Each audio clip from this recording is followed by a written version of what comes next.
So మనం ఒక అంటే ఇంట్రెస్టింగ్ న్యూస్ చూస్తే ప్రజెంట్ ఏపీ అంటే ఆంధ్రప్రదేశ్కి సంబంధించి ఒక పెద్ద అంటే ఇండస్ట్రియల్ న్యూస్ అని చెప్పొచ్చు. ముఖ్యంగా ఆంధ్రప్రదేశ్లో అంటే తమిళనాడు తర్వాత రాయల్ ఎన్ఫీల్డ్ మ్యానుఫ్యాక్చరింగ్ యూనిట్ అనేది ఏపీలో పెట్టడం జరుగుతుంది. నిన్న చంద్రబాబు నాయుడు డైరెక్ట్ అనౌన్స్ చేయడం జరిగింది. కలెక్టర్ల మీటింగ్తో అయితే చెప్పడం జరిగింది. ముఖ్యంగా తాను కూడా చాలా ఇంట్రెస్టింగ్గా ఉండేవాడని, రాయల్ ఎన్ఫీల్డ్ నడపడం అనేది తనకు ఒక ఫ్యాషన్ అని చెప్పేసి, అలాంటి ఇంట్రెస్టింగ్ రాయల్ ఎన్ఫీల్డే నేను ఏపీకి అంటే ఏపీ మ్యానుఫ్యాక్చరింగ్‌గా యూనిట్‌ని తీసుకురావడం అనేది నాకు చాలా సంతోషంగా ఉందని చెప్పడం జరిగింది చంద్రబాబు నాయుడు గారు.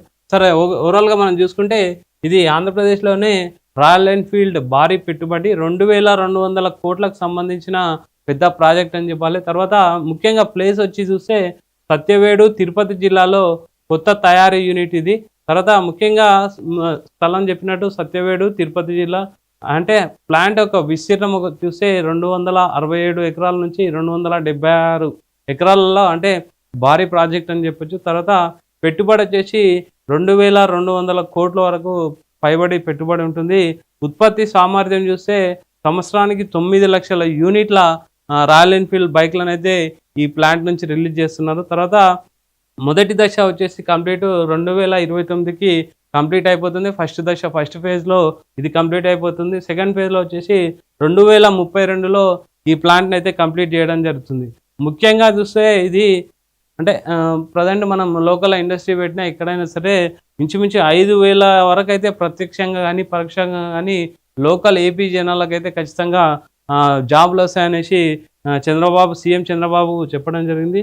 సో ముఖ్యంగా అంటే ఆంధ్రప్రదేశ్ ఆటోమొబైల్ రంగంలో మరింత బలోపేతం అవుతుందని, తర్వాత పారిశ్రామిక అభివృద్ధి కొత్త శకం నాంది పలుకుతున్నామని చెప్పడం, తర్వాత రాష్ట్ర ప్రభుత్వం పూర్తి సహకారం ప్రోత్సాహం ఇండస్ట్రీకి ఇస్తుందని ఒక సంకేతాన్ని ఇవ్వడం అయితే మనం చెప్పొచ్చు. ముఖ్యంగా ఆల్రెడీ మనం ఇంతకుముందు తెలుసు చంద్రబాబు నాయుడు అంటేనే ఒక డెవలప్మెంట్ విజనరీ డిఫరెంట్గా ఉంటుంది.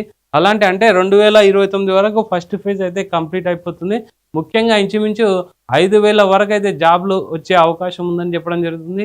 ఆ మీటింగ్లో ఇంట్రెస్టింగ్ పాయింట్ ఏంటంటే తను అంటే మ్యూజిక్ రాయల్ ఎన్ఫీల్డ్ ఏదైతే సౌండ్ ఉందో అది చాలా ఇంట్రెస్టింగ్గా ఉంటుందని, అది నాకు చాలా ఇష్టం. రాయల్ ఎన్ఫీల్డ్ యొక్క బైక్ను నడపడం అనేది నాకు ఒక ప్యాషన్. నేను కాలేజీలో ఉన్నప్పుడు నడిపేవాడిని అని చెప్పడం జరుగుతుంది. సో నాకు రాయల్ ఎన్ఫీల్డ్ని తీసుకురావడం చాలా ఇంట్రెస్టింగ్. అంటే తమిళనాడు తర్వాత ముఖ్యంగా తమిళనాడులో ఇలాంటి ప్రాజెక్ట్ ఉంది. తమిళనాడు తర్వాత మళ్ళీ అలాంటి ప్రాజెక్ట్ని ఇక్కడ తీసుకురావడం అనేది చాలా హ్యాపీగా ఉంది. ఇంచుమించు సంవత్సరానికి 9,000 యూనిట్ల రాయల్ ఎన్ఫీల్డ్ బైక్లను బయటికి తీసుకొచ్చే సామర్థ్యం ఉన్న మ్యానుఫ్యాక్చరింగ్ కంపెనీని స్థాపించడం జరుగుతుంది. ప్లేస్ వచ్చేది తిరుపతి జిల్లా సత్యవేడు దగ్గర అయితే ప్రజెంట్ స్థాపించడం జరుగుతుంది. ఇంచుమించు 5000 మందికి అయితే పరోక్షంగా ప్రత్యక్షంగా జాబులు వచ్చే అవకాశం ఉందని చెప్పడం జరిగింది.